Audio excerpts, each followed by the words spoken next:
Hello, Facebook.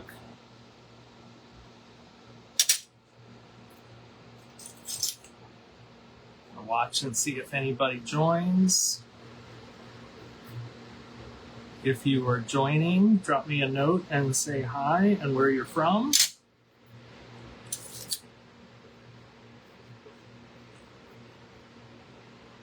Okay, I see some watchers. So if you're on, welcome. Tell me where you're from. Just give me a comment or something so that I can see if comments are working, because this is my first official Facebook Live. I've done this over on YouTube before, but I've never done it on Facebook. And I don't have the confidence that I know how to use the technology correctly to make this work for everybody. So I'm just curious, can you hear me? Can you see me? And can you comment? Who's going to be the first to tell me that they can hear me?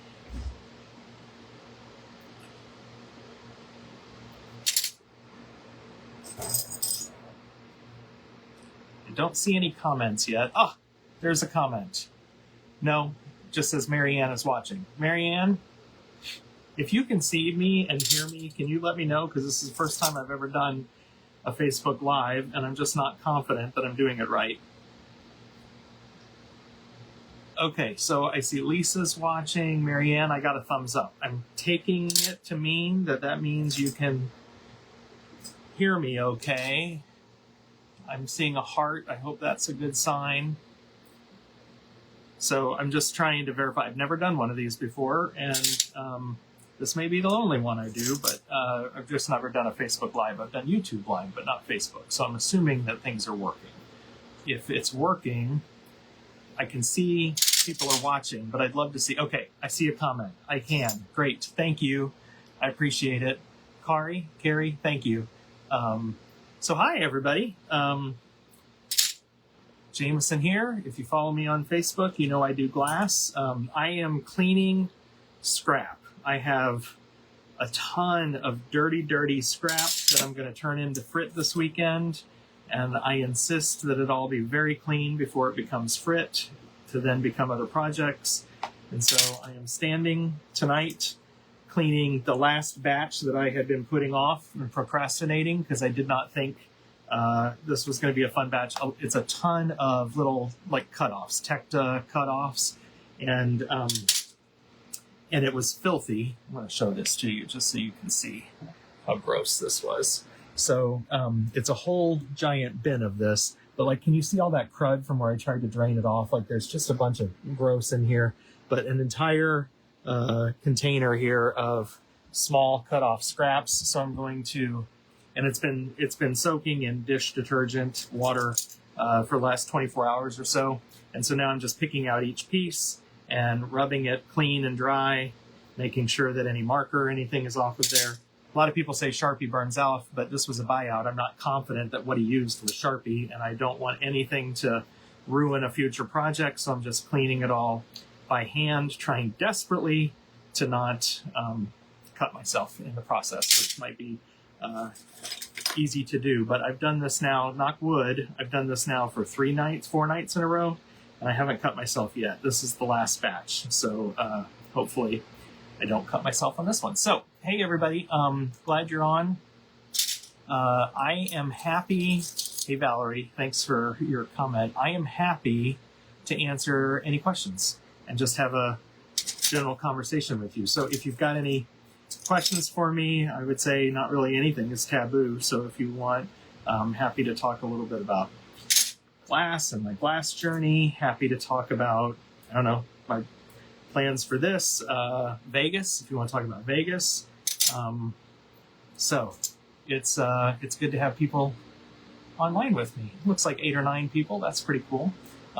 My eyesight is terrible, so I'm trying to read and keep up with the comments from a distance while I stand here and work on glass. It is late September here in the Dallas area, and it is still pretty warm outside, so I've got the air conditioning running out here in the garage to kind of cool things off and keep things at a good temperature for me.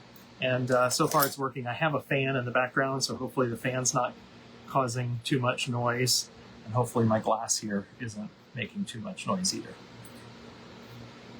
So what questions do y'all have for me, or what projects are you working on? I'm going to turn this into Frit. That's my plan. So I have a bunch of white glass that I cleaned the other night. I cleaned some clear last night because I've got a bin here that's already half full. Cleaned some clear. This is the rest of the clear. This is all going to become Frit that I love to use in a variety of projects. I mean, Christmas time is coming, and so there's going to be castings of things that I'll make, Christmas trees and stuff. And sometimes just a thin layer of color is what you need in the casting mold, and then I can fill the rest of it with cheap glass, the clear glass. And so this kind of stuff is good for that. It's great for the pocket hearts and crosses that people are using and loving. I have an idea for an ornament or two that I might play with to use some of this, and so having clean, clear scrap, Frit for that would be helpful. So are you going to make shock? Yeah, that's exactly right, Debbie. I'm gonna put it in the kiln. I put it in these like metal strainers, kitchen strainers, and I fire it in the kiln, warm it up to about 1,000 degrees, and then I use a hook on a pole and pull that out, take it out to my driveway and plunge it in a bucket of water to shock it, and then let it dry, and then I'll bust it up into Frit. It's super easy to break up after that. And I've got a lot of this clear, so I think this is going to be several batches of Frit that I need to make in the kiln, because my kiln's 24 by 24, which is a decent sized kiln, but I got a hell of a lot more glass than that. And got a fair amount of stainless steel containers, but I've got a lot of glass. So I've got all of this clear that I'm going to turn into Frit. I've got the white that I already talked about, and I've got several different colors. And then I've got, let's see here, try to grab one easily. So I've got lots of these slabs. This was confetti, which is, scrap glass that Tabitha's Glass Emporium sells. So I have a ton of these patties of confetti. So I pile Tabitha's confetti onto a kiln shelf, and then I full fuse it into this, and then I'm going to shock these into Frit as well and make really cool Frit, because look at all the color variation and stuff that's in there. And then those I will use to fill hearts and other casting molds. And so so this will become Frit as well. So I have several of these. This looks like a heart, like a real anatomical heart, doesn't it? So I'll use a bunch of these. I've got several stacked up here that I've made over the summer. Just if I have a full fuse load going in, I'll throw another pile of confetti in there, as well, and some of my empty space. So I've collected quite a few of those. So those I want to shock and turn into a bunch of multicolored Frit that I have for casting molds. So I'll plan to do that. Are you going to film it again? Yeah, I'll film it again. It's more content, and I'm finding I'm getting new viewers and new subscribers, like 200 new subscribers a month on average, and so they may not have seen the old videos. So even if you've seen it and it's a repeat, sometimes people like to see content again. But then I also have a bunch of new people that may not have seen, the prior videos. So yeah, I'll go ahead and film it. Someone says, would love to see the baskets. Watch for the video. I'll share them in the video, only because they're over there and I'm really trying to complete this project, and so I don't want to get too distracted with going all over the studio doing other stuff, because I really want this done tonight. So I'm going to keep on pace here. But Debbie, I'll show the baskets when I do the next video. Kathy says, Angels for the Holidays. Yeah, I think Tecta and Wispy White and Clear, I think it's a great idea. Everybody has seen, I'm sure everybody has seen these wreaths that there's a glass group that's making these wreaths out of Frit, and I thought that looked like fun, so I might play with that concept a little bit and see how that goes. The dead bug that's in this glass. This glass was filthy. It was a mess. If you saw my post earlier in the week, and I'm not even kidding, this stuff was covered in bugs and rodent poop and urine, and this stuff was nasty. So I don't know if you saw when I flashed earlier. I mean, it's got, you know, some marker lines on it and stuff, but otherwise looks generally clear. But I'm telling you, a lot of this glass looked yellow. It was so nasty before I started this cleaning process. I used a hammer on my oops and then full fused it to make beautiful glass. I completely agree, Valerie, right? The concept of turning lemons into lemonade. I've done that, you know, with several different projects. And I think there's an opportunity to learn and try something new. If something didn't go well the first time, you can learn from that mistake, but then you can learn how to either fix it or do something else with it and, you know, still turn it into art. And sometimes those pieces sell very well for me. The people that buy them, my customers, didn't know that there was an accident or an oops, but they just love, you know, the finished product. And so that's all that matters. If you're gifting it or selling it and it brings joy to somebody, that's what I'm in it for. I think that's a lot of fun. Loved it when you did the purple and orange and yellow for the fair. Oh, thanks. Yeah. So, I think you're talking about I did a little short, of, Big Tex, which is the kind of icon or mascot of the fair. That video will post in the next week or two, maybe this weekend, as a matter of fact. So I've got just a little final finishing touches on it. I'm warning you, it's a long video. It's like 30 minutes or longer, because, as is the case with Big Tex and many of my projects, it did not go as I planned. And so I had to go about fixing it.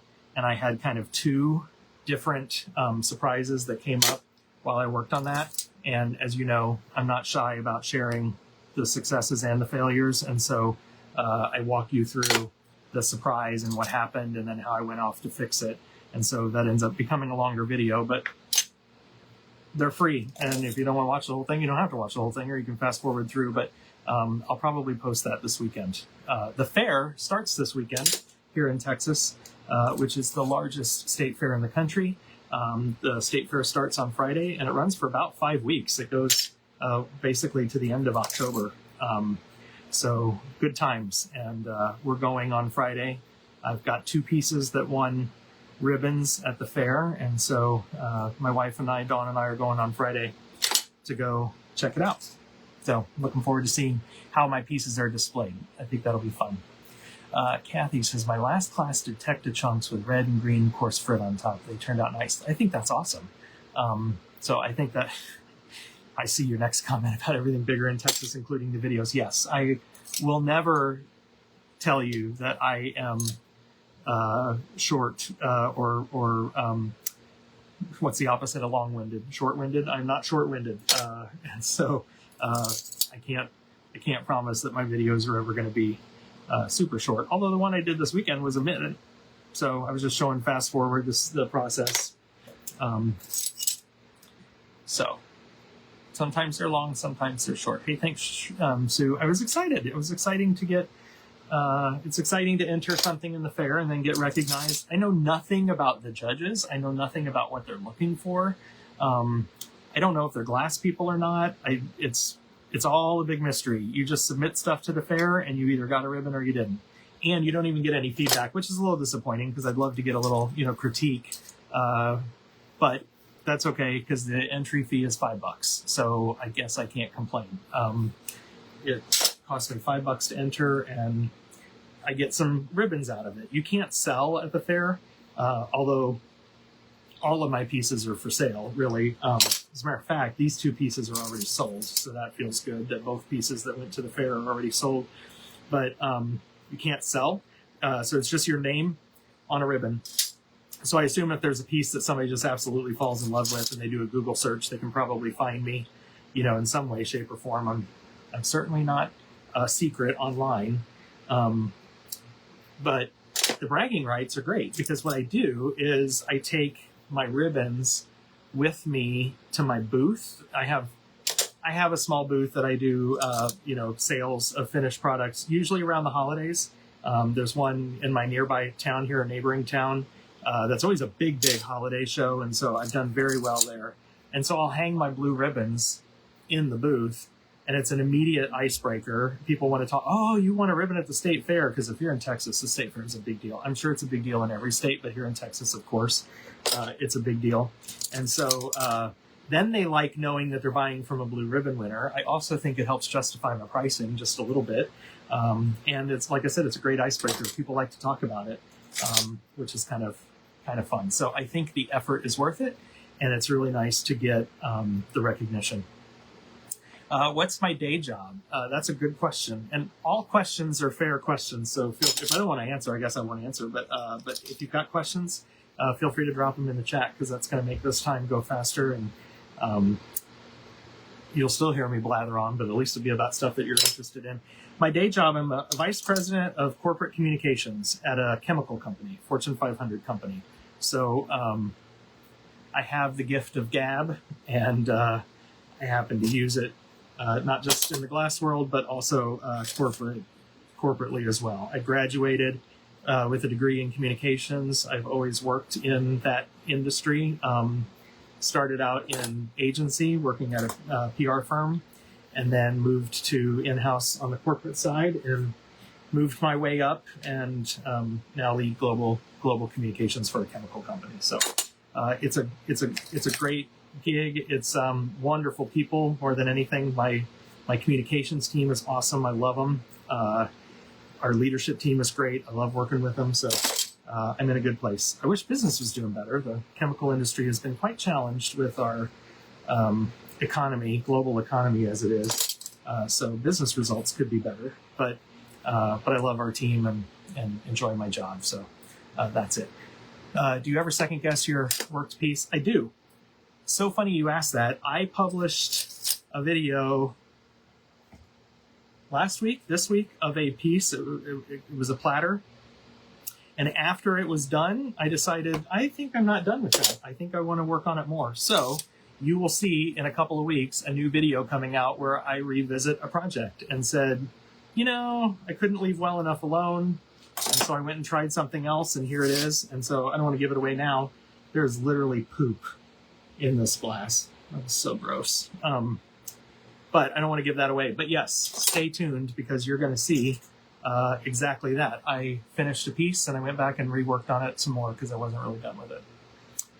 Just finished my first light leak piece after watching your video, going for a larger, let's see if I can expand this comment. Going to forge a stand for it in my blacksmithing class. Well, that's awesome. That is a nice extension of a hobby, is to learn how to make your own stands. I would be very interested in that at some point. So good job on your light leak. Do you take any classes from other artists that you can recommend? No, I have not taken any classes from any other artists, which I know sounds, I don't know, pompous, but I don't have the time. Sometimes classes are expensive. So I'm generally self-taught. I also have, although I think this is kind of silly, but I have a little bit of a fear that if I take a class from another artist, then I might accidentally share something that I learned in that class on my global platform, which, is a no-no anyway. I know that's kind of a cop-out. And when I do have an opportunity, when I have more spare time to actually take a class, there are some greats that I would love to take some classes from. But right now, I am not and have not taken any classes. I have purchased tutorials, but I have not taken a glass class. So there's a first time for everything, but right now I haven't done an online or in-person glass class. The best I can say that I've done is, if you know the great Larry Pyle, he used to do these small little workshops called Table Times in person here in his studio in Dallas. And so I did go see or visit a couple of Table Times, which Larry is giving a little bit of instruction and some tips and stuff like that. They're always great. For me, it was more about social, getting to know other glass artists in the area, because that was fairly early on when I was just starting out before COVID, and I got invited to one. And so for me, it was more or less social, although I learned stuff. So I guess technically, if you call that a class, I've taken some classes with Larry Pyle, but that's the extent of it. Okay, I'm just going on, and now I know I'm missing comments. Speaking of holiday booths, what's new for you this upcoming season, Kathy? That's a good question. I haven't fully decided yet. My decal ornaments sell very well, so I will have a good stock of those. Here in Texas, I also do bluebonnet ornaments or sun catchers. Those sell well, even though it's Christmas. They sell very well, so I'll have a good stock of those. You'll remember maybe last year I did these joy signs that I bought the signage at a craft store, and then I added glass to it. I bought a bunch of those on buyout or closeout last year after the holidays, so I've got those I'm going to make again because those were great sellers, so that's a repeat. I'll have some platters and some new jewelry, maybe. I don't know if I'm going to have some big new idea to share, with you guys on YouTube and in my booth. Maybe not. I guess I haven't even started to brainstorm holidays yet, but I do know blue bonnets, ornaments, pocket hearts. Those are great for my booth. Generally, I find that most of my booth patrons for that particular holiday show are low spenders, $50 or less generally. So I'll make some platters, but that platter kind of stuff doesn't sell very well, or not expensive ones anyway. They more like the $25 ornament kind of things. Christmas trees, I like that tree casting mold from Creative Paradise that then you drape over the cone. Those have done fairly well for me in the past, so I'll make some of those. I will use my Frit to make those, the Frit that I'm making now. So, if you want a green tree, I'll put a little bit of green Frit in there, maybe like a medium Frit or something, and then I'll fill it with this clear Frit behind, because that'll, help make it more transparent and let light through. But this stuff is cheap compared to, green and pre-made Frit. So I'll just use enough Frit to color the front of the tree and then fill it with clear on the backside and use it for that. But also the white trees, if I do all white and make like the ornaments gold, those sell really well for me. So I'll use this white Frit to make white trees for the booth this holiday season as well. Me and my wife want to take a class with Tim Carey someday. Totally, Stephen. I totally know what you mean, because I think that would be that he's one of the greats that I think would be really neat to take a class from. It'd be fun to go to Bullseye to take a class. I think the Mark Huffords, the Craig Mitchell Smiths of the world. Some of those would be really awesome to learn a class or take a class from. Ian Chadwick. I'm hopeful that I get a slot in Tabitha's session that she's doing in Vegas about Murini. I don't pull Murini. I don't have a Vitrograph kiln, but I could listen to Tabitha all day long, and I think she's going to share some interesting things, and so hopefully I can procure one of the slots for her class, because I would like to go do that. I want to make 3D art. Do you ever glue? Yeah, I've glued. Valerie, there's some trying to think. I did a Halloween piece a couple of years back that you would find in my YouTube, that it was like a 4-panel square thing that was 3D that I glued. I may have done a couple of others, but not a ton. It's not that I'm fully opposed to it. I've heard people refer to gluing stuff as cold fusion versus fusing glass, and so I think that's pretty fun. So I'm not opposed to cold fusion, haha. But I haven't done a lot of that. But I know I did that Halloween piece. It was like a 4-panel. It was a piece of poop that just fell out on my table here. It's so gross. A 4-panel, like kind of almost lantern that was just a standalone thing. I've done that. So you might go back and look for some Halloween content. That was probably 2 years ago. And I used some of Tabitha's Murini for that. So something to consider, finding that. He is so good. I took a class with him. I'm assuming you're referring to Tim Carey. Yeah, I think Tim would be a great teacher. He's such a nice guy.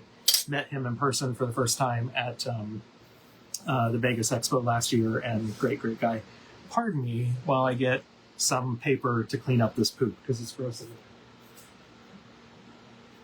Here's a little studio tip. Not everything in your studio needs to be done with rag, or even with, I'm looking behind me as if you can see, a paper towel. I have a roll of toilet paper that I keep in my studio. It's super cheap.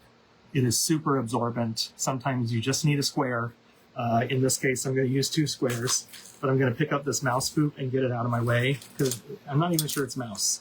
Rat, some sort of rodent. Let's just call it that. So little bitty square of cheap toilet paper was the way to take care of that versus using a whole paper towel. Little studio tip for you. Kathy, how about an update on your classes at the expo? Well, Kathy, I'm so glad you asked. I say facetiously because Kathy knows, because Kathy has been invited to be my teaching assistant in my classes. So I am teaching a jewelry class. It is a beginner's jewelry pendants. So many of you who have been doing fused glass for a while might find it a boring class. It is a shorter class, 3.5 hours, I think is what it's scheduled. And I'm going to cover a variety of ideas for making jewelry pendants that are all relatively easy as a beginner and just gets you maybe thinking a little bit differently about jewelry pendants. I am not the first guy to explore making jewelry pendants. I can't even commit that somebody hasn't done these very same things that I'm going to be doing, but I thought I had been asked quite a bit. I wouldn't say pressure, but a lot of requests to do a fusing class.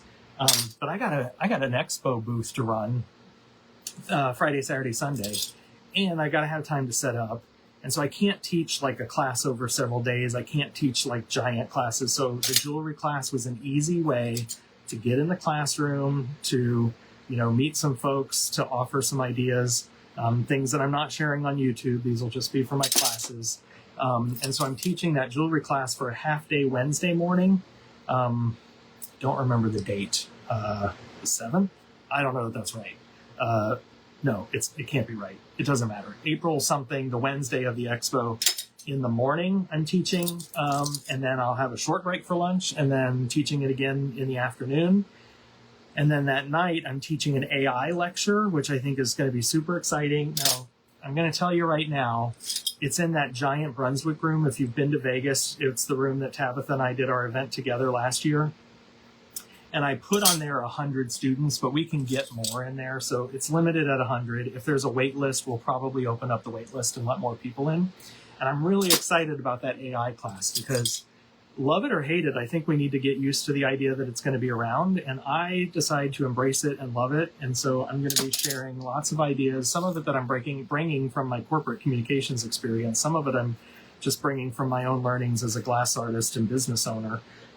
And I'm going to walk everybody through a whole giant variety of ideas. It is going to be a fast-paced class. I'm going to send class notes in advance so everybody comes prepared with what you need to download and, have everything ready to go, because it is not going to be a hands-on class. If I've got 100 people plus in there, it is a lecture. I'm not going to be able to kind of, visit with each person and stand over your shoulder and help you with the technology. So the hope is that you come ready to learn, ready to listen. I'll share class notes and stuff, but the world of AI is changing dramatically often, and I think it's one that we can benefit from. I have already used it very much to my advantage. I want to share ideas with everybody, and so I think that's going to be fun. And, there will be Q&A and whatnot, there as well. So, like I said, it's limited to 100 students, but there's room, so we may open it up to more. So I think that'll be good. So 2 jewelry classes, and then we'll do the AI class that night. So Wednesday for me, it's going to be a long day. Jewelry class in the morning, short break for lunch to reset our room, then jewelry class in the afternoon, fire said jewelry that night, and do a 3-hour plus AI lecture that night. Wednesday is going to kick my butt. So we'll keep the energy going and we'll just bring it. I think we're going to have a good time. Kim, you're making a poop joke, I can tell. Hi, Kim Walker, my good friend, Kim Walker. What other questions do you guys have? I think I have caught up on all of the questions. Back to the expo. The classes are all published, and they're doing promotions about it now. Registration itself opens next week on October 1st. At 10 a.m. Pacific time. My fusing classes are smaller. They're only 16 people each, one in the morning, one in the afternoon. And so if you're interested, try to go early because they're fairly convinced that my classes are going to sell out. So try to get on and register early for those. And there's not going to be an open, I mean, there will be a wait list, I guess, in case somebody cancels or drops out or can't make it, but we're not opening it up to a bunch more people because there's only so much space and so many materials that I have for that class. And then the AI class is that night. There are more seats, but not unlimited. So if you're interested, I wouldn't wait around. If you're new here and just joining, I'm cleaning scrap glass. This is all glass that I'm going to turn into Frit this weekend. I'm going to fire it in the kiln to about 1,000 degrees, take it out of the kiln, quench it in water, and then bust it up, and it's going to become Frit that I'll use, really throughout the year, but for some holiday projects. This feels good. This is dirty glass that I've been staring at for months now. It's right inside my garage, and I walk past it every day, multiple times a day, and I feel guilty that it is sitting there not turning into anything productive. So cleaning it is a bore and a little bit of a hassle, but it feels so good to see dirty glass turn into clean glass, turn into clean Frit, which then I can use in a variety of projects. This clear, particularly the clear Frit, I call a pantry staple. You gotta have it, and you end up using it so much. There is more poop in here, guys. This is so gross. So you end up using clear Frit for all sorts of things, which is why I call it a pantry staple. And it's going to feel so good to have fresh, clean, coarse Frit, getting more poop out, at the ready. That was cheap. That was repurposed from scrap. So I didn't even have to pay an arm and a leg, to Bullseye to make coarse Frit for me. I made it myself. And so that just feels good. Feels productive and satisfying to finish this. Okay, what other questions you got? Hope you're promoting your glass bales in your jewelry class. They're the best I've used. Thank you, Stephen. That's very sweet. Yes. So those who take my class will see and will receive as part of their materials fee my glass bales. So yes, they're getting them. And thank you, Tim. You agree. That's nice. I'm pretty darn proud of those bales. And let me tell you, there's lots of copycats that have come out, and I still think mine are the best. I believe I was the first to mass market these and come up with the idea. And many, many, many have copied me and have tried to come up with their own versions and variations and fusible and non-fusible. And, there's plenty of love to go around, I guess, but I think mine are the best, and people keep coming back. And I have 100% 5-star reviews on my website for them. There is not a single review that has been submitted that's anything less than 5 stars. So thank you to those of you who support my business, support my ideas, support my innovation. I very much appreciate you.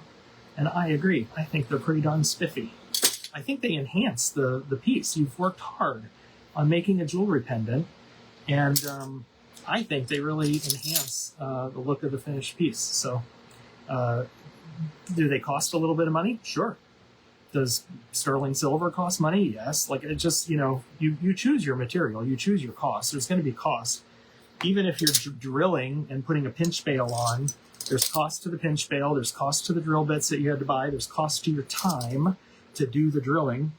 And then there's cost if you screwed it up and broke your piece. And then you either got to try to fix it or throw it away or put it in the scrap bin, which is also waste and time.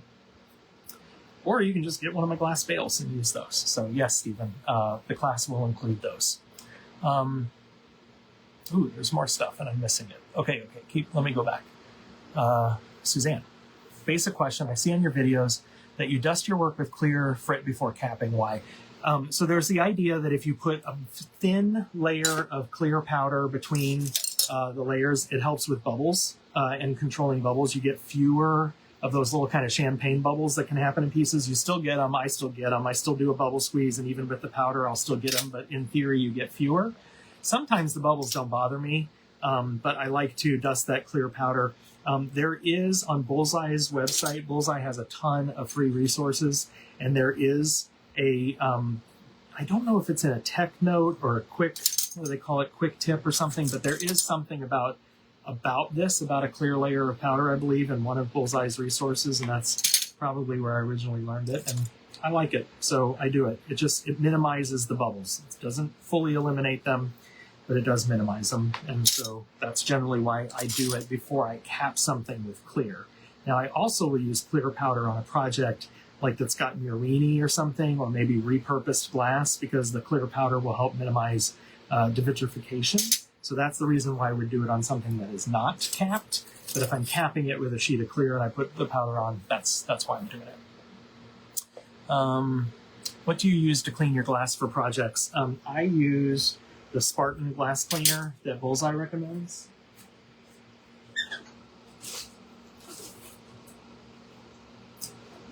So Spartan brand concentrated glass cleaner. So this is a bottle of concentrate that you pour into your own spray bottle, and it only takes like a little, quarter inch or so, and then the rest is water. So this bottle I've had for years, and it is still, I don't know, yay full. But it is recommended by Bullseye, and I really like it. If sometimes I have a mixture of half vinegar and half water, so sometimes I use that. It kind of just depends on sometimes my mood, or if the glass cleaner is just not cutting it, sometimes I'll use the vinegar.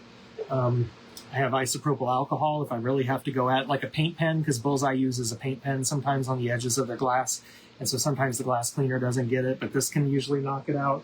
Or if the isopropyl alcohol doesn't get it, 100% acetone or nail polish remover will. And so I guess it depends on how stubborn the thing is.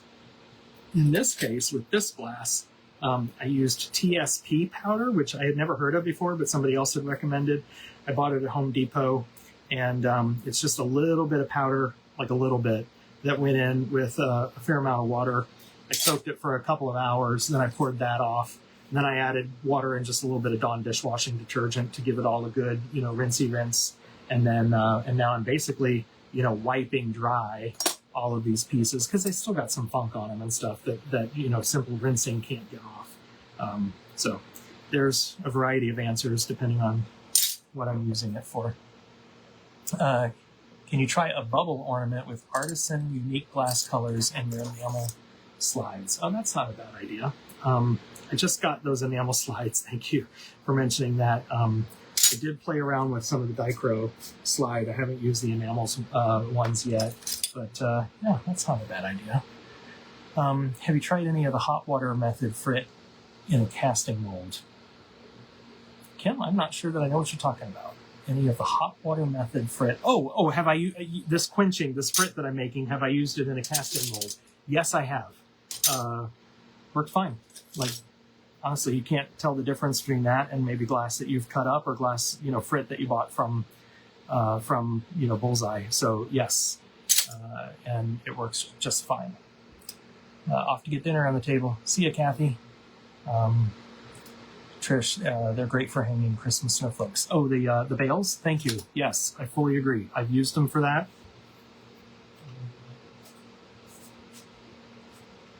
Somewhere in my pile of junk over here, I have some Christmas snowflakes that I glued my bales to that I was going to find, but honestly, I don't have that kind of time. But yes, I think they work great for Christmas snowflakes, particularly if the snowflake design does not allow for you to put, a ribbon through it or something. If the snowflake's all open, if that makes sense, then gluing a bale to it is great. And so that's what I did. I like to put a loop through the snowflake where I can. And most of those Color de Verre snowflake molds that I love do create a loop in the snowflake here or there, but there's one of those designs that doesn't create a loop. And so I glued my bales to every one of them, and it worked well. If you're making your own snowflake, I can see where those bales would work well too. So, yep, good call. What other comments? When using decals for jewelry, do you apply the decal, then cap with clear and full fuse? No. You can't full fuse my decals. If you're talking about mine, you can't full fuse them. So you have to full fuse your piece, then apply the decal, and then you fire it. And the decal fires at about 1200 for about 30 minutes, which is generally a slump temperature. And so if you're going to do jewelry and cut up one of my decals to use for jewelry, You've got to have your finished piece done and then add the decal as your last step, because the decal will not survive a full fuse firing, nor does it do well capped. So, and that we're going to cover in my class, but that's just the basics on the decal. So now there may be other decal manufacturers that you can full fuse, but that is a no-no with mine. Other questions? Happy to answer them. I got a lot more glass here, so I'm going to keep on going. To the extent that you're interested, ask me anything.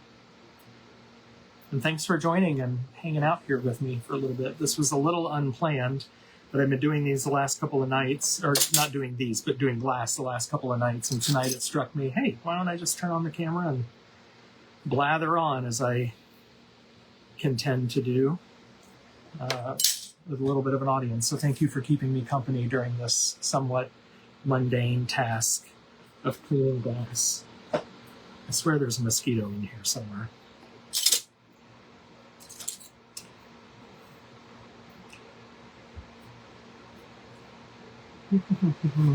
Lots of these cutoffs. I don't know what this guy was making, what he did, but there are so many of these angles, which somebody could look at these and say, you know, you could turn those into a, you know, something or other. These two triangles could become butterfly wings or angel wings, and I agree.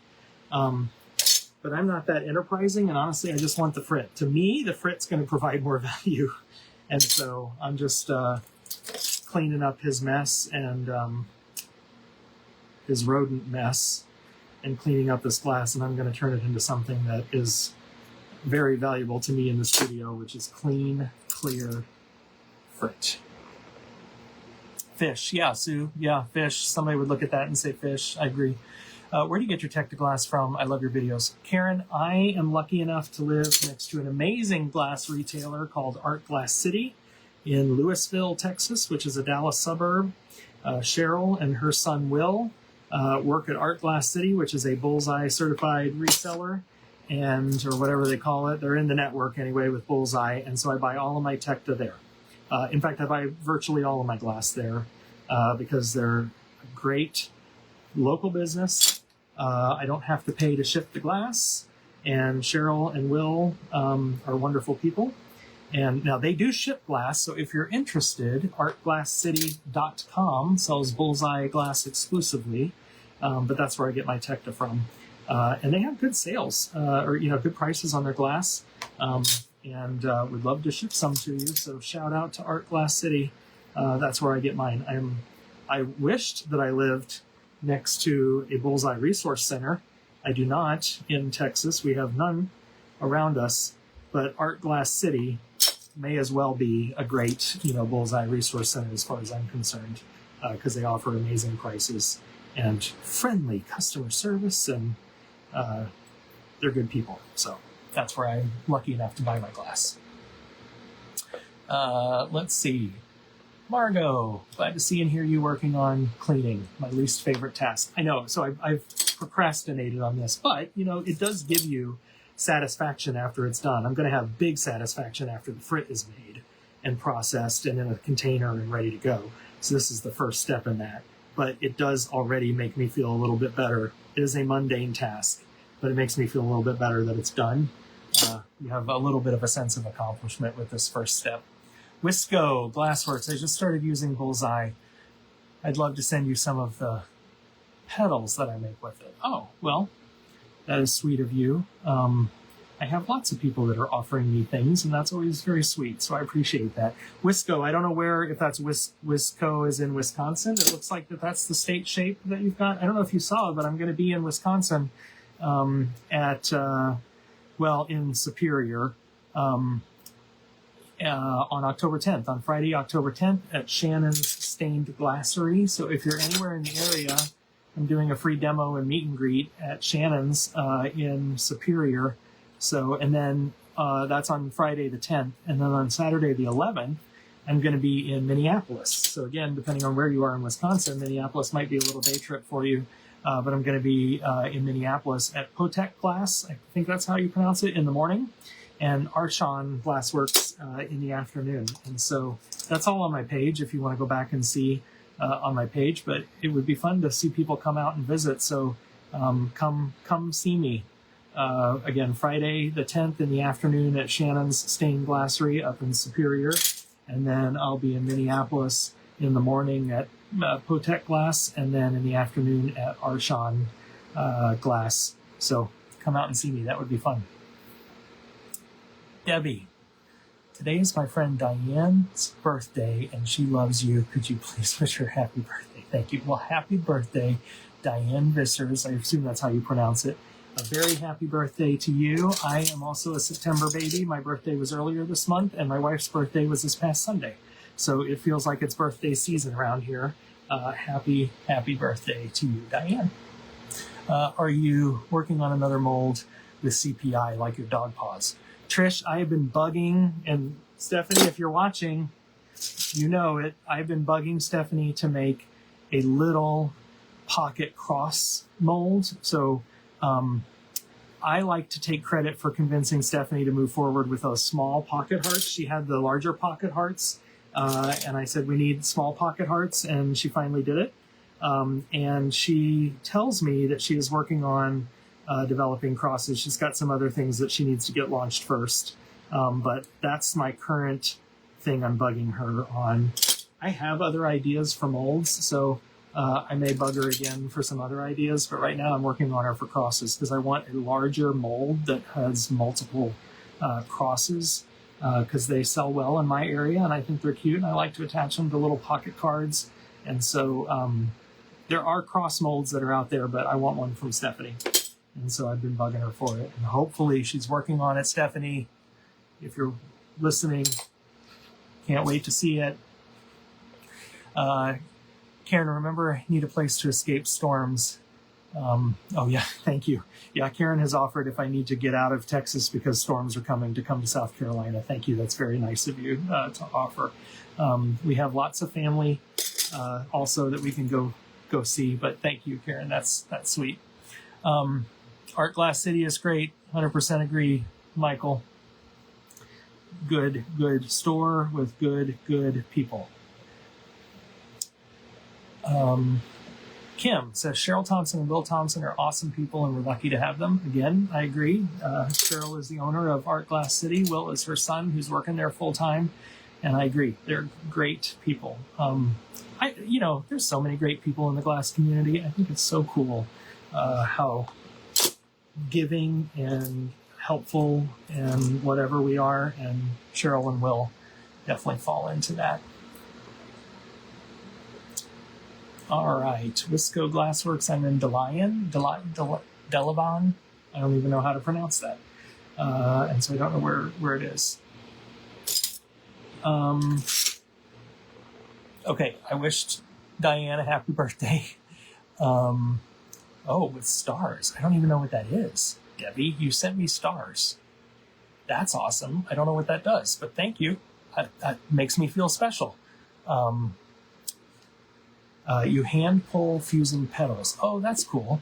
Yeah, I'd love to see them. Drop me a note. I think that would be cool.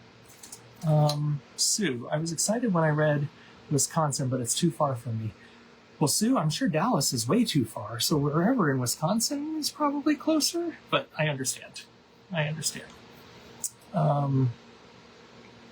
What else? Oops, I missed my question to see if you have any plans to travel around Massachusetts or New Hampshire. I don't, not yet. I don't.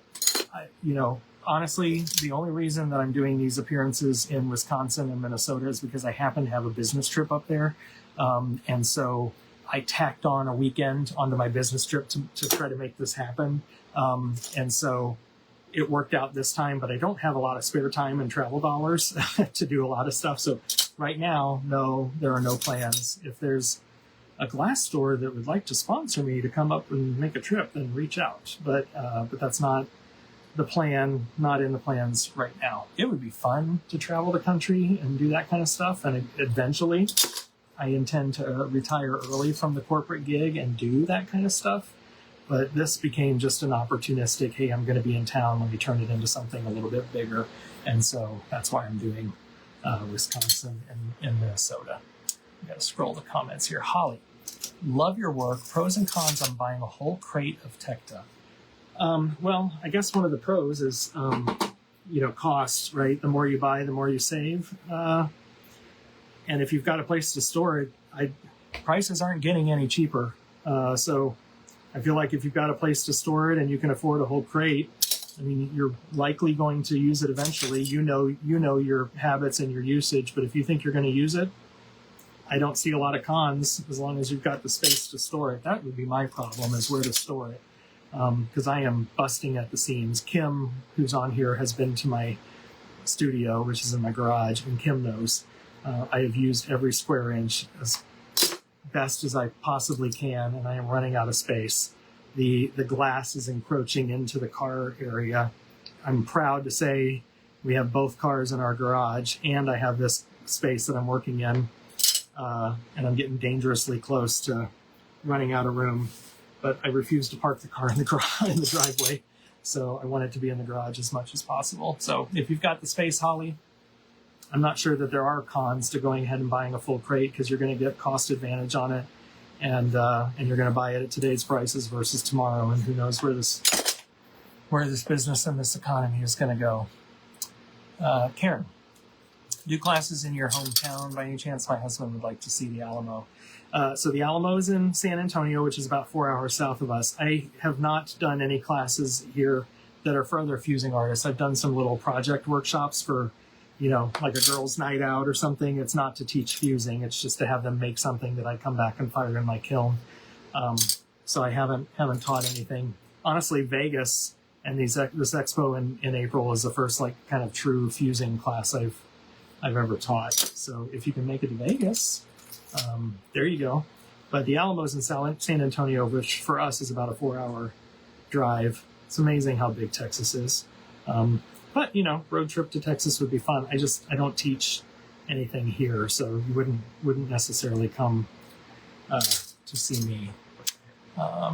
Other questions, Trish?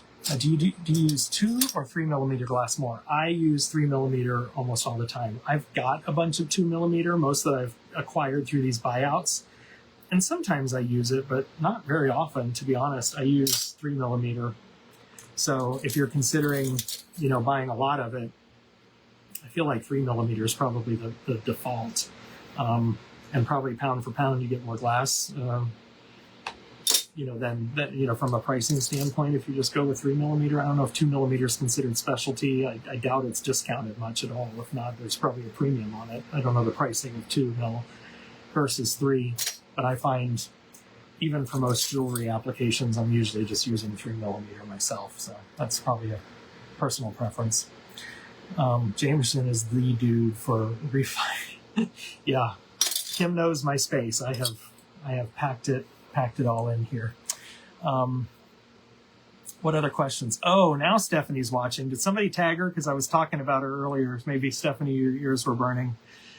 I got a question asking if I was making any mold with you, like the paw mold, if I had any collaboration going on with you. And I said, I've been working on you hard to make a cross mold for us. And I got signs of promise from you. I know you've got other priorities right now and other things you're working on. I've got other mold ideas, but I'm not going to share them with you until I see a cross mold coming from you. But thank you for being you. And thank you for being you, Stephanie, and putting up with my random texts. Hey, I've got an idea. That's usually how it starts. So you're a good bird, Stephanie, and patient with me and indulging me. I'd like to think that I've got some decent ideas that have made you some money. So if I didn't, you'd probably just block me on your cell phone. So thanks for hanging there with me, Stephanie. All right, what questions do y'all have? I'm happy to keep answering questions. I'd love to see more projects using stained glass to create fused glass projects. I've got a ton of stained glass and know it can be fused to itself, but would love to see how you approach that. So I used to do stained glass. I don't have any stained glass anymore. I got rid of all of it. I used to have a bunch. Some of it fires like crap. It just gets brittle and ugly and burnt out. I used to have some Baroque glass, clear Baroque with like a blue swirl to it that was originally Oceanside, but I bought it, a stained glass. I bought it from, or Spectrum, I guess is what it was, the brand. And I bought it from a stained glass supplier that I used to have back when I lived in Indianapolis. That I found slumped really well and didn't devitrify. So if you've got any of that, you might give that a try. But honestly, I didn't play around with much of the stained glass. I just got rid of it. So I'd say slumping might be a good option for you. You'd probably have to grind the edges because it's not going to soften as much. And so you might still have fine points and edges on just a slump. You might have to pre-grind those or something. But I find stained glass is just real iffy in terms of firing it. Particularly reds and stuff. It turns to brown, ugly, brittle mess. So good luck though. Stephanie, no, I randomly came here and I've never watched your live before. Stephanie, I've only been live on YouTube before. I've never done Facebook Live, but literally was just talking about you before you joined. You must, we were on the same wavelength and you felt summoned. I think that's it. Folks follow you and love you for a reason. You're good at this. Thank you. You'll make 2 12 heart molds, one the tiny heart that you said you want and one a bit bigger. Do you mean cross? I think maybe you mean cross, but that would be cool. Okay, what other questions do you all have? I am eager to take your questions. I'm getting down here in this pile of ridiculous glass, and I'm feeling quite accomplished doing it, but I've probably got at least another, 45 minutes of glass cleaning here, so bring it. Bring your questions. I'm happy to answer them. Suzanne is tapping out. Good night. Thank you and good night, Suzanne. We have a wavelength. We do, Stephanie. I agree. Stephanie, I assume you're going to be in Vegas. I can't imagine you missing Vegas. So that was the first time I met you face to face. And you were a delight to meet as you just are. And so I assume you'll be in Vegas in April. I look forward to seeing you. Let us know if you're going to have a booth or something. That would be cool. You are the great roamer, which I think is super cool. So you're probably going to be roaming again and visiting with many of your wholesalers. I imagine you do a lot of business in Vegas. But if you're going to have a booth, let us know because that would be cool. I am going to have a booth again this year in Vegas. And this year I'm doubling it. So I'm going to have a double wide this year. I decided to go all in and buy myself a little more space. Double booth does not necessarily mean double sales, so I don't expect to fully make my money back on that, but I just wanted a little bit more elbow room to meet and greet people because we had a lot of booth traffic last year, which is great. I'd love to sell more, so I'd love to have a double booth mean double sales, but so come on by. But I'm excited to have more space this year. You have a mold to send me. Okay, good. I can't wait. A new 2-heart ornament mold. Well, that sounds cool. You know where to find me. You got my address, friend, so I will readily take whatever you want to send. Do you glass full-time? Nope. I have a full-time corporate job, and I only glass part-time. And so everything you see on YouTube is me squeezing this in to my evenings and weekends, exclusively evenings and weekends, because I've got the full-time corporate job. I would love to glass full-time. That is the goal, is to retire early from the corporate job and to build out a studio and to have a teaching studio and, much more production, do some travel teaching, maybe go visit Stephanie. Where are you, Stephanie? Kansas? Nebraska? Where are you? I'd love to do more of that kind of stuff, but right now I still got the corporate gig because it gives me health care and a bonus and a nice salary, but eventually I will glass full time, but not right now. What other questions? Stephanie, Delphi asked me to be in their booth last year. Not sure if that's what's happening. Cool. Well, that would be cool to be in their booth, though. Wichita, Kansas. See, I thought Kansas. You're in that true Midwest. It'd be fun to come visit you sometime, hang out in the studio. Even though you're an Oceanside shop, it would be fun to hang out. And I think you got Bullseye in there. It would be fun to come hang out and make stuff and to brainstorm. And you got quite a fan following. And so it'd be fun to do a live with you, Stephanie, at some point. So you should try that. This is my first Facebook Live. Kim, keep seeing a lady I thought was Stephanie, but couldn't quite tell, so I wasn't brave enough to reach out. Well, if Stephanie is in the house, Kim, we'll get you introduced, because I think you're coming back. I know you've talked about it. It would be great to see you back in Vegas this year. And if Stephanie's there, we will make it happen, because she's fun. Got to tap out. Bye, Sue. Thanks for joining us.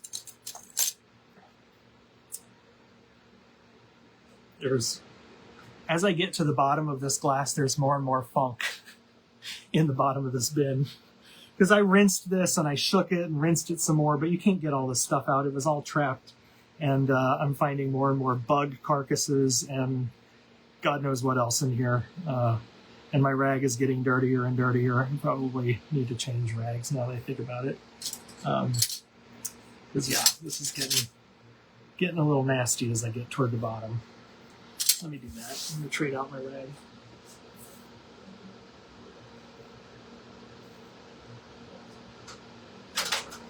If you're just joining me, I have a bunch of glass scrap that I'm cleaning that I'm going to turn into Frit this weekend.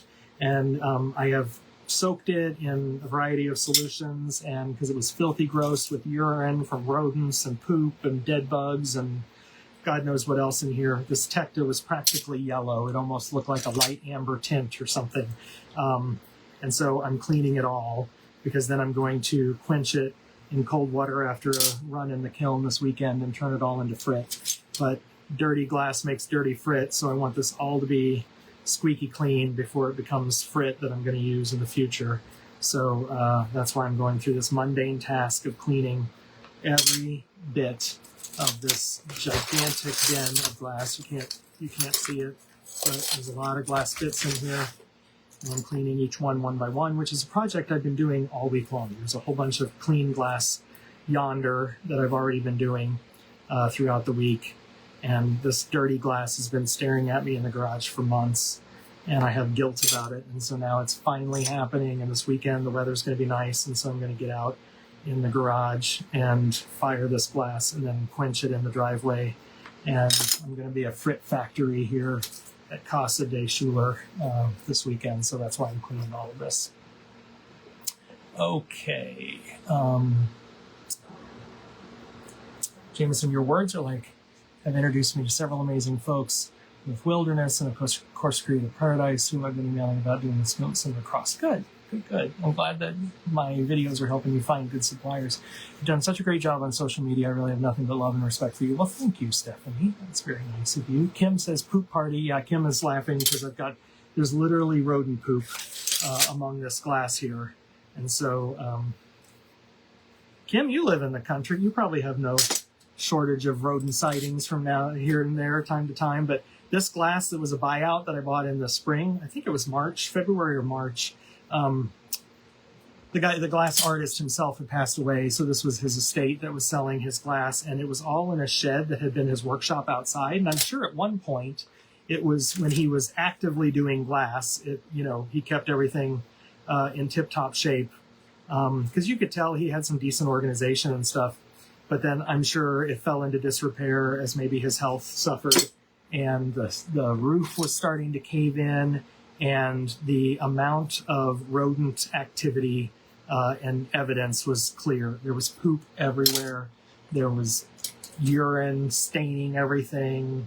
Everything was dirty and dusty and gross. And so it was really kind of sad. You put your heart and soul into your art and into your craft and into all of the glass that you've made and scraps that you've curated over time.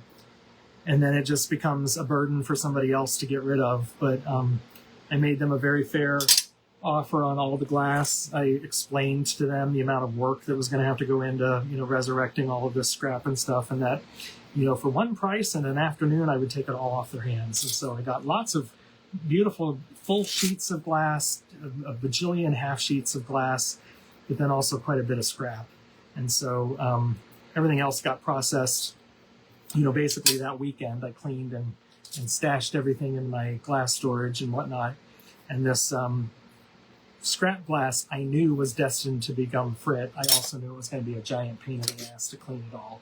And so I put it off long enough. I've got the holidays coming up. I need Frit for casting molds and stuff. And so here I am working on it.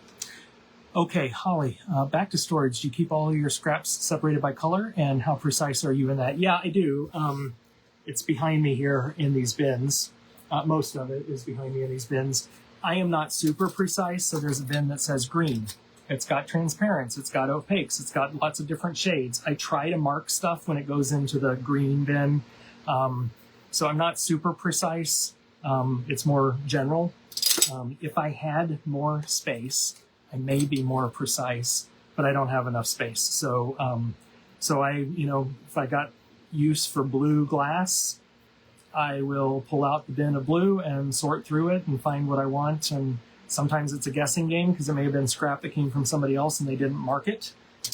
I can generally guess fairly well what most of the glass is at this point. Can't necessarily cite the color number code, bullseye code right off the top of my head. But, if you've been around long enough, you can kind of generally tell a turquoise from a light turquoise, that type of thing. So I do keep my scraps separated by color, but it's more color family, I would say. I've got one bin that says orange and yellow. I've got another one that's white and opaline. So some of it gets French vanilla and creamies. So I put like almond in there and some other, kind of glass that's color, in that kind of color family. So that's the way I sort my scrap. Stephen, I need my Tabitha fix. I'm bummed that my order's been delayed. Yeah, the postal issues and tariffs and stuff. I agree. There's some stuff that I probably would like to order from her and haven't because of all those issues. So I agree. I hope that they can fix that. And you're hoping to plan a trip to Croatia. Her new studio looks amazing. And so I would love to pay her a visit. I would love for my wife and I to do that together because I think it would be an amazing trip. And so, yes, sometime in the future, in the long list of things I'd like to do and glass bucket lists, going to visit Tabitha in person is definitely one of them because her new studio and living looks amazing. And it's only just begun, and we've only seen the beginning of it. I can't wait to see it when it's finished. Time for bed, Karen. Good night. I think you're on the East Coast. Yeah, you're in South Carolina, so good night. Thanks for joining. Kim, I feel your pain. Yep. All right, if you're joining, I have been online here because I'm just cleaning glass, and I thought it would be fun to chit-chat with my audience. This is the first time I've ever done a Facebook Live. I've done YouTube Lives, but not on Facebook, so glad to have you. If you're watching this on a replay, thanks for visiting with me. If you're watching this on replay, I'm probably not going to answer questions anymore. But if you're live on with me and you have any questions, I'd be happy to answer them. Dawn, your wife would love to go to Croatia. Thanks for watching, babe. Good. I'm glad to know that you're in for a trip to Croatia. I am too. We just got to figure it out. I'm getting toward the end of this. Well, not the end. I still got a fair amount, but I'm getting toward the bottom, so I'm feeling accomplished that I'm getting toward the bottom of my bin here. What questions do y'all have? I'm running out of things to blather on about. Tell me what kind of projects you guys are working on. Is anybody working on the holidays already, getting ready for sales for the holidays? I have a running list in my head of holiday projects, but I have not started kind of my production mode for the holidays. This is what I would say is the beginning of it because I'm going to need some Frit and stuff. So this is kind of the beginning of my holiday season, I guess. But I'm going to have to kick it into high gear soon and start focusing on holiday projects. I do have a commission that came in this week, which I love to do commissions. And as a matter of fact, she said a lot of it was artist choice, which is an even better commission. She set some general framework for what she was looking for.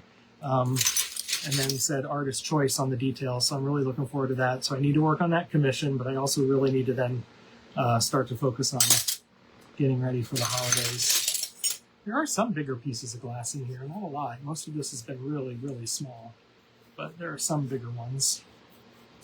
But it's all going to become Frit. Because I've got bigger pieces of scrap tecta like this already. I don't need more of it. What I need is Frit. So Frit it shall become. I need to weigh this bucket after I'm done because it is a lot of glass. See how much frittage I'm going to make with this glass. Okay.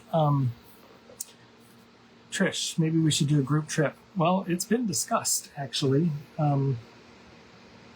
that it would be fun.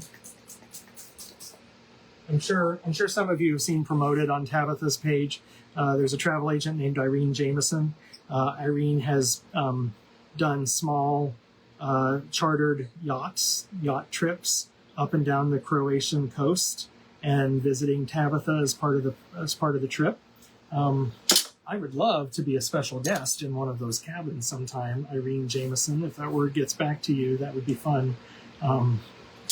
Because then I think that would be a good time for everybody. So maybe someday a group expedition. I'd also love to do a group expedition to Bullseye.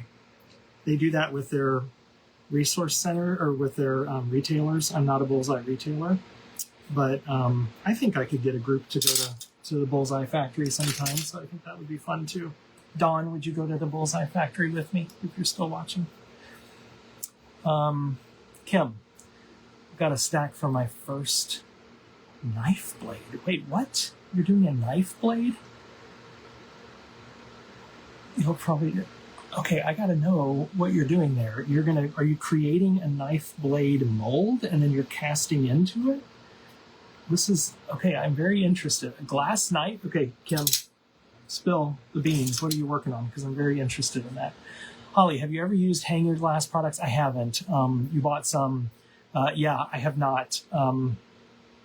I've seen them. I have also heard good things. I have not used it yet. So good luck to you, Holly. I'm sure there's lots of people who have in some of the Facebook groups. If you're a member of some of the Facebook groups and want to ask that question, I'm sure you'll get some feedback. But personally, I have not. A little stubborn marker on here, so I'm hitting it with little glass cleaner. Okay, Stephen, working on a U.S. flag commission inspired by one of your older videos. Thank you. Yeah, that flag, wasn't that cool? That was early on, so that was probably, 4 years ago maybe in my YouTube chronology. But that was a cool project. I was pretty happy. I made a couple of them. I have a very good friend that bought one of them for her husband, who was retiring from active duty, and so she bought one of my flags, and then another one was bought by somebody locally here in town that we know, and I used water jet stars for that I got from the Glass Underground, which were great and perfect for the project I was making. So yeah, that was fun. I'm glad it inspired you to try to do something. Share a photo sometime. Go to my page and pick a post and share a photo, because it would be cool to see how your piece turned out. What else are you guys working on, or what other questions do you have for me? I am all ears. I'm getting to the bottom. I gotta show you this. Hang on. So hopefully this comes through in the video, but like the bugs and the poop and God knows what else that's in there. It is gross. As I'm getting to the bottom, you can see all of that filth down there. It's unsavory. Trish, I'm making wind chimes from bottles donated from my neighborhood. Well, that's fun. I think bottle glass is probably underrated. I played with a little bit of bottle glass, particularly early on in my fusing, but I haven't done much with it. So good for you. What a great way to repurpose glass. I think that's awesome. And it's nice when the neighborhood supports you. I did a call to the neighborhood a couple of years ago that I was doing my glass booth at the art festival nearby for Christmas. And I we're all starving artists, right? And so I didn't want to spend the money on a ton of bags, shopping bags. And so I just said, does anybody have shopping bags, like gift bags or handled bags? Like, everybody, you keep a gift bag that you got for a birthday or something like that, and you put it in your closet. And so we've all got a stash of bags, and then you don't end up using them anyway. And so I said, I don't care what the occasion is. It can be a happy birthday bag. I mean, I'm going to a Christmas market, but I don't care. I just want to reuse, and rather than see it go to the landfill. And I had a ton of neighbors who all poured out and gave me gift bags for days. I had bags and bags and bags. I finally worked through them. But that was funny. They just wanted to contribute and give it to me and get it out of their closet. And I was glad to take them, because then I didn't have to buy bags for my sale. And as I gave somebody a happy birthday bag, I explained that I like to reuse and repurpose as much as I can, because it kind of goes with the spirit of this class anyway. And people loved it. So they didn't care. They just got it was a shopping bag for them to take their stuff home, and they were happy to get it. So that was a win-win. So I think it's cool that your neighborhood's donating bottles to you. Been making all these things, for years, learning all kinds of processes, and have decided I'll start making knives. Totally glass, not a mold. Okay, Kim, I am interested. So fill me in as that goes on, because I can't wait to hear how that's going. Trish, hear the joy. Yes. Okay, Kim, you're oohing the grossness in my bucket. I get it. Good night, all. Stephen, have a good one. Thank you for joining. My audience is dwindling. I don't remember how many I had, but I've got 11 of you still, so thanks for hanging out with me. I'm getting closer to the bottom here. I have no idea what time it is. It's after 8 o'clock. It's probably about time for my bedtime, but I really, really got to finish this up, because I will not feel accomplished tonight until I finish cleaning all this gross glass. So once I get this done, I can rest easy knowing that I'm ready to go. I am emptying out of one dirty bin and moving it to a clear bin. And this dirty bin is almost empty, and this one is almost full. And I'm talking, there's going to be like 30 pounds of glass in there. Maybe not that much. I'm probably overestimating, but a lot. So I'm feeling accomplished. I'm just feeling good about reusing glass that somebody else, cleaning out an estate, might have just thought was garbage and thrown it away. I see extreme, as you all would too, extreme value in this glass, and want to salvage every piece of it, even the poopy pieces.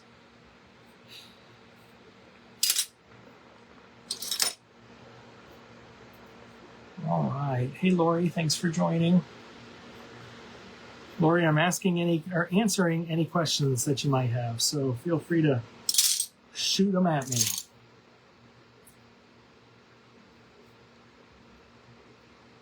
I'm just cleaning glass. There's one piece that has a sticker on it. Sticker comes right off. I find that Bullseye's stickers are really good about coming off the glass. I do not have complaints, but it's also been soaking for about 24 hours, so that's super easy to get that off. Gang, this is getting pretty gnarly as I get to the bottom here. I'm getting lots of dirty bits, and it is unsavory, but it's got to be done. Holly, also considering using a Cricut to cut vinyl to help with more precise fitting of my cuts. Have you ever experimented with that? I have used the Cricut to cut what I consider like stencils for some enameling. I have not cut patterns. I have seen others that have done it. I am intrigued by the concept, but I have not done it. I have a glass video that I'm probably posting this weekend of big text that I made for the Texas State Fair. That is a perfect example of the kind of project that I probably should have used a Cricut to cut a pattern for, but I just wanted to get to work. I was under a deadline to get it submitted, and I didn't feel like I left myself enough time to learn my Cricut, to learn how to cut a pattern on it properly, and so I didn't do it, but that would have been a perfect opportunity for that. So, Holly, it's a great idea. Oh, look at this. I mean, that's just gross. It's a good idea, and I would like to get to that point someday. I feel like every time I use my Cricut so sparingly that every time I do use it, I feel like I have to relearn the whole damn thing over again. So good luck to you. If you do it, make a video. Could be your first YouTube content. Well, maybe you have YouTube content out there. I don't want to presume anything, but make a video and share your learning with the rest of us, because I think it would be interesting to learn how to do that.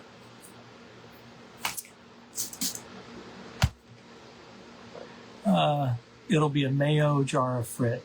No, it will be many, many jars of Frit. It's going to be bins of Frit, or at least one bin of Frit. This giant bin of Frit. So not a mayo jar, Kim. Much more than that. Yeah, Trish, same thing. I've used it for stencils, but nothing more than that. I bought the Cricut with high aspirations, but as many things, I've only learned enough of it to be dangerous. I haven't dedicated enough time to like really learn it. Full Moon Loon, Jackie Doling has used the Cricut. She's made some videos. I don't know if she's used it to make a pattern for cutting. I don't know that she's done that, but I originally was inspired by Jackie's video. That's what prompted me to get the Cricut to begin with. So if you know Full Moon Loon on YouTube, or if you don't know, go look her up and search through her content, because she has some. Now, it may not be a Cricut, it may be a silhouette, I can't remember, but same concept and same mechanism. So look her up, because you might find that helpful if you haven't already found that, Holly. Holly says, I'm learning along with y'all. No YouTube content. I was actually offered by a friend to cut a pattern for me. Now I just need to shop and get busy. Yeah, if you've got a friend that knows what they're doing, that's even better. Because, like I said, I feel like I have to learn it every time I sit down I have to relearn it or reteach myself. Because I just don't use it often enough to have it stored in my memory bank. But it is a cool tool, and I can see lots of potential for it. I just haven't leveraged that potential yet. I've seen people who do that. If they use a ring saw, then their pattern is, affixed to the glass and it's not going to come off. That's always the hard thing with the ring saw, is having your markings lift off the glass, because the glass gets wet. Grinding, same thing. So doing a pattern that way, not only can you probably get a more precise cut with your glass cutters, but if you're doing any grinding or using the ring saw, that pattern only does an even better job of, helping you maintain control of your lines and get tighter fits for your pieces. I find that I don't have the patience for the type of precision that copper foil stained glass would require, which is why I ultimately gave it up and moved to fusing, because fusing was a lot more forgiving and just matched my speed a little bit more. But if precision is your thing, then I can imagine that using something like a vinyl pattern that's been cut on a die cut machine would be a great way to adhere to a tighter pattern. Paige, thanks for joining. I'm just answering any questions and kind of blathering on while I clean up a bunch of dirty scrap glass. So if you've got any questions for me, feel free to ask. Nothing is off limits. If it's off limits, I'll just tell you and I won't answer. But happy to answer any questions that you might have. This is nasty stuff, guys. There's lots of gross stuff on here. I'm using the toilet paper as a first pass here to get some of this nastiness off of here. But I'm getting toward the bottom and feeling good about my progress tonight. My wife's birthday was this past weekend, and there's leftover birthday cake waiting for me as soon as I can finish this job. That is my reward tonight, is a slice of birthday cake. It's always a better day when you have birthday cake in the house, just waiting for you.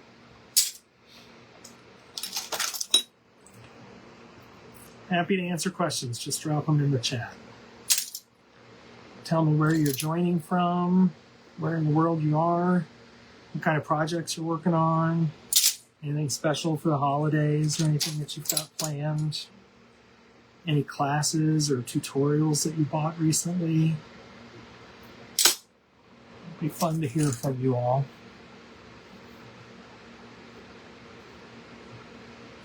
Kim, we got a little rain in the Dallas area. I don't know how much you got. We got quarter inch here at my house this morning, so not a ton.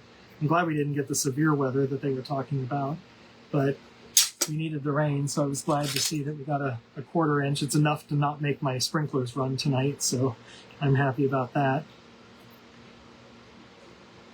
Kim Walker and her husband Cliff live about, Kim, 35 minutes away from me. So Dallas is big. I feel like everything in Dallas is at least a half an hour away. But it is a great glass community here in the Dallas area. And Kim is a member and leader of that glass community, and her husband Cliff. And I just got to see them this past weekend at an event that Kim helped organize. And it was fun to see other glass people. There is a good glass community here in Dallas. If we ever move away from here, I am going to miss the glass community that is here, because it's so, there's online, and all the stuff we do online is cool, but it is so cool to see people in person and to give them a hug and tell them hi and all of that. Nice to meet you, and so I love that glass community that we have here in the Dallas area. There's a lot about the big city Dallas, mostly traffic and commute, that I don't care for, but having a higher population density and brings more glass artists, a concentration of glass people, and that is one of the benefits of living in this Dallas area. All right, Paige is watching, Carolyn is watching. Welcome, Carolyn. Welcome to the stream. I'm just cleaning dirty glass, and I'm answering questions along the way. So if you've got any questions, just shoot them in a message or a post here, and we'll get to your questions. Kim, I'm also sorting my rolled edges. It says ruled, but I know what you mean. Rolled edges by length, and using cardboard tubes to store them. I love that, because my rolled edges are in a giant bin down here that just says rolled edges, and they are not sorted at all. It's just one big bin that says rolled edges. So I love that you have the space and the organization to sort yours out. I need to make my way down to your studio to hang out, Kim. Kim has offered to teach me the fine art of silk mat. I own some silk mat and rigidizer. It's sitting on the shelf over here. I don't know why. I am intimidated to use it. I have a couple of ideas. Kim is a silk mat user and said, come over anytime and we'll do it. So, or you can come over here, Kim, either way. But I am going to take you up on that because I want to use the silk mat. And so I'll come to you, because it would be fun to see, because you've been working on your space since I've been there. So maybe Dawn and I will make a trek down to visit you. But I want to learn from you as well. So it would be cool to see your space, because I know you've been working on it, and cool to see some of the things you're working on, and cool to learn from you.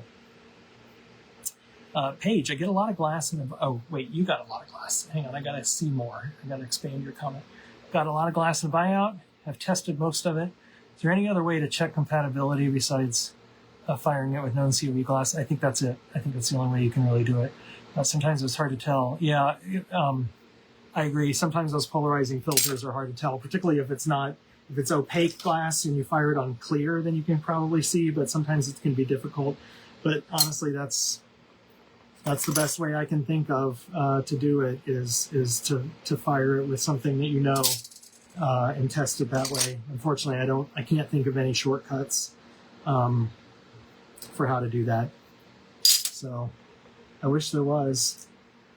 Maybe if I was super smart, I could invent something and sell it and make a mint. I can't think of what that would be, though. So unfortunately, I think you're stuck with the good old-fashioned method of making samples and testing it that way. Hey, Kay. Hello. Glad to have you on. I'm just answering questions. So whatever whatever you want to know, I'm just cleaning dirty glass and working through this bin of scrap. And so I probably got, 15 more minutes here maybe at best. So if you're got any burning questions, I'm happy to answer them as I just work my way through this dirty glass.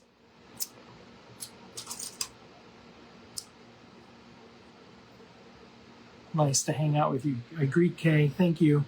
I've done some YouTube lives before, but I've never done a Facebook live. And so the idea struck me while I was driving home that I've got, a good couple of hours just standing here in the studio by myself cleaning glass. Why not start a Facebook live and entertain myself throughout the evening by blathering on and on about glass, and enough of you have joined to kind of keep me entertained anyway. I hope I've been entertaining to you.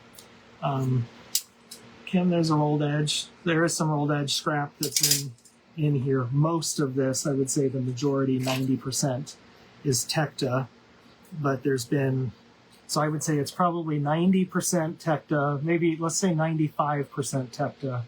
It's about 3% rolled edges and other clear glass that's not Tecta, and about 2% poop and dead bugs is what is in this mix.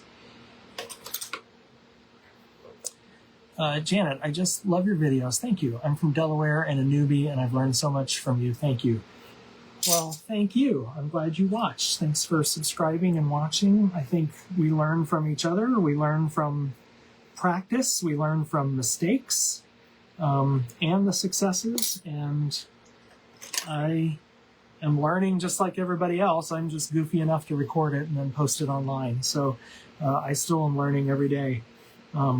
I feel like some of my projects and some of my content lately has gotten repetitive. It's like, hey, I did a video 3 years ago and I'm going to do another one on this topic. But I also find my, audience has grown quite a bit, and not everybody has gone back to watch my old content. So even if I've filmed something before, refilming it is not a bad thing, because there are new audience members who either have never seen it before or learn through repetition. So you see it 2 or 3 times and you're picking that up. So this weekend, when I fire my glass and turn it into Frit, I'll make another video. I made a couple of videos doing this last year, but I'll do it again and make another one. Now, it'll take me a couple of weeks to get it posted, so you won't see it anytime soon.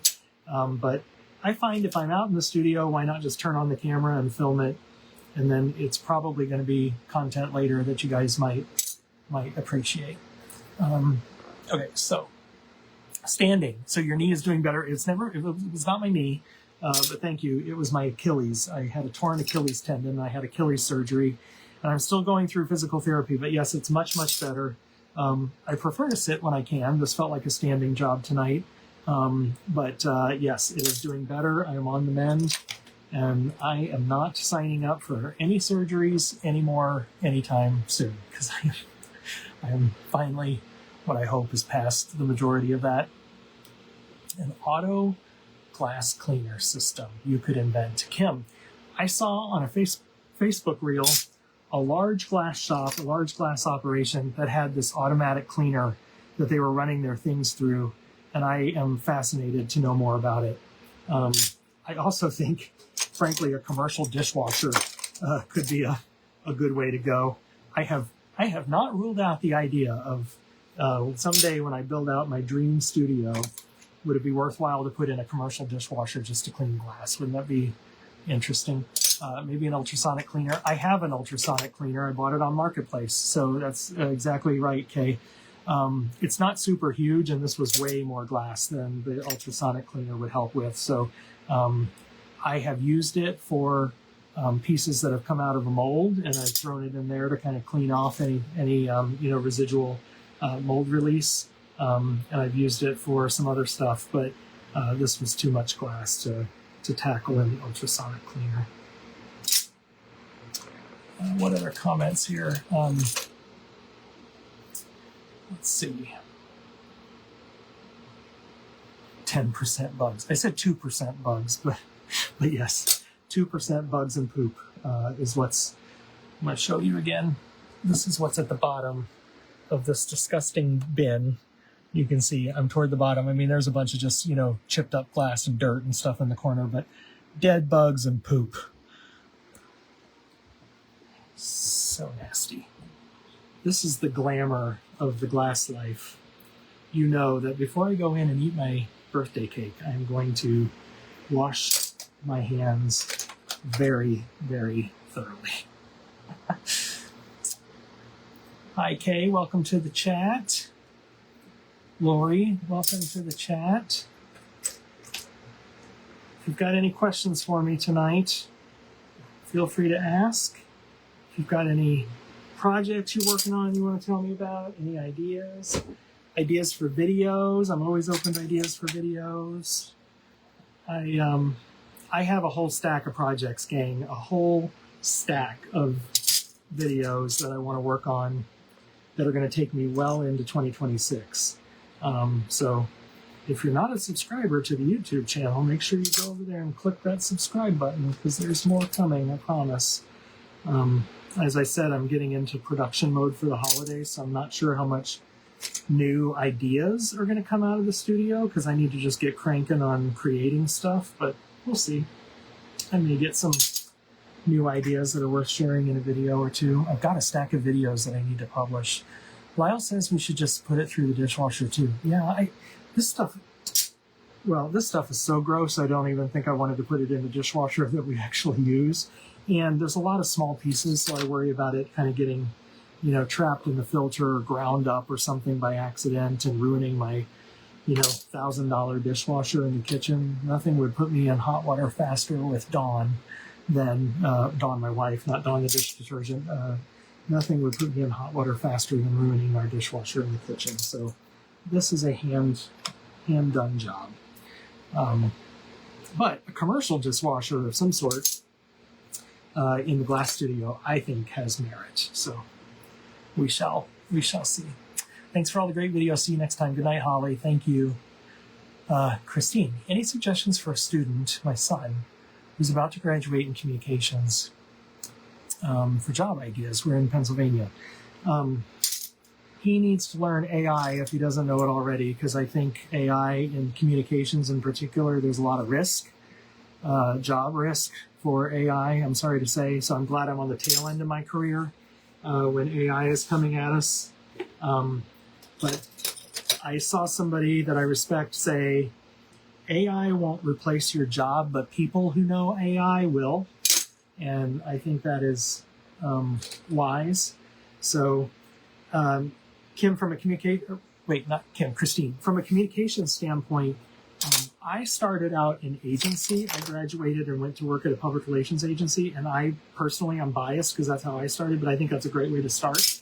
So if you can get a job at an agency, one, they are very open to hiring fresh out of school talent. Two, there's a lot of exposure to a variety of different communications opportunities. So you got, a lot of different clients and client mix and projects. And so you get to try a lot of different stuff: internal communications, external communications, media relations, executive communications, employee communications. And so I think you can very early in your career get lots of unique experiences and then start to fine tune what interests you and then pursue that. So I like starting out in agency, and I don't know what the agency market looks like right now, but that's always my bias. So, and then at some point he can transition into nonprofit or the corporate world like I did. But I think agency is a great way for fresh grads to start out. Plus, it's just a vibrant group of people, and it's fun. Some of my good friends in the communications world I've, met for the first time in my agency life, starting right out of school, and still keep in close contact with them. And it's been fun to watch our careers grow in different directions. So that's my advice to your son. Maybe find an internship if he hasn't already.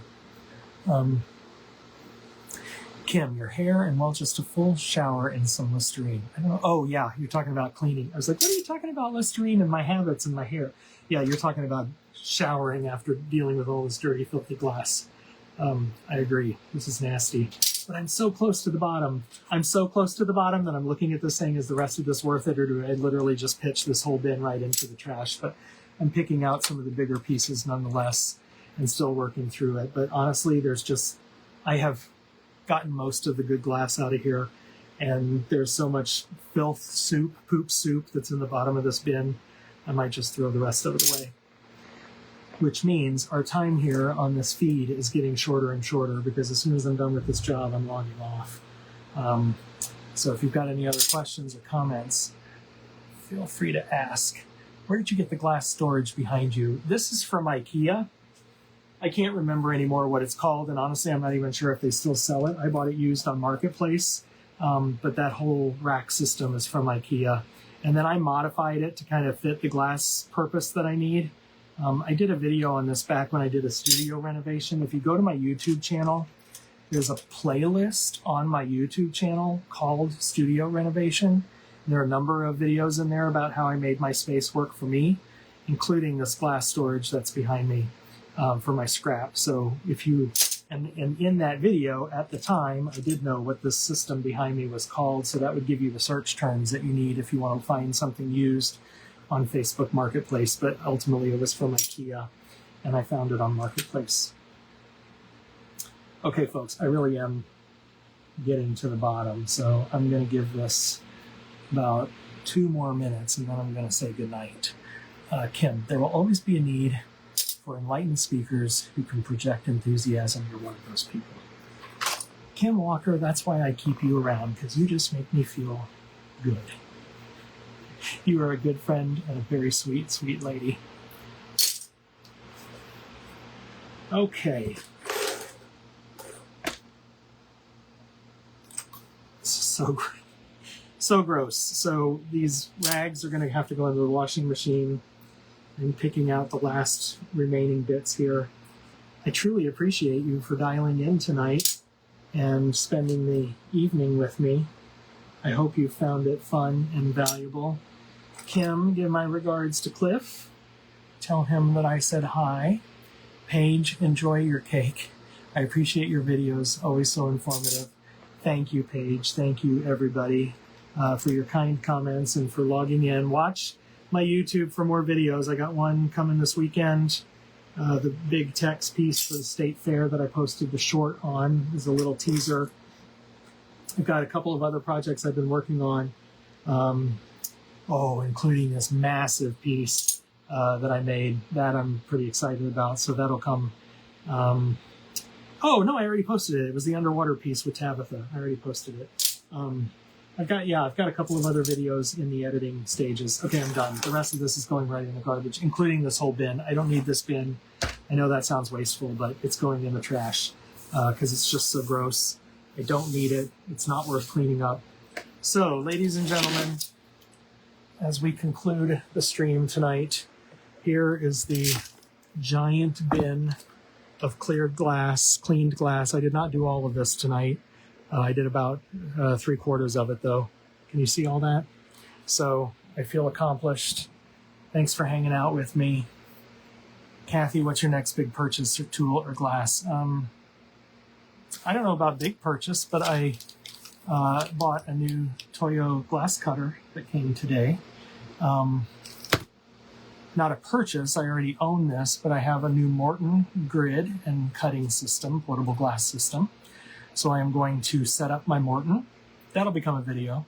I've been intimidated, it's sitting in the box, but I'm gonna set up my Morton and convert my cutting system. I have the Cutter's Mate now. I'm not so happy with the Cutter's Mate, so it's time to move on, and I'm moving on to the Morton system. So not a purchase, but kind of a big deal in terms of switching over and learning a new system and how to set it up. So I'm looking forward to doing that. All right, everybody. Good night. Thank you for spending the evening with me, and we'll catch you all later. Bye-bye.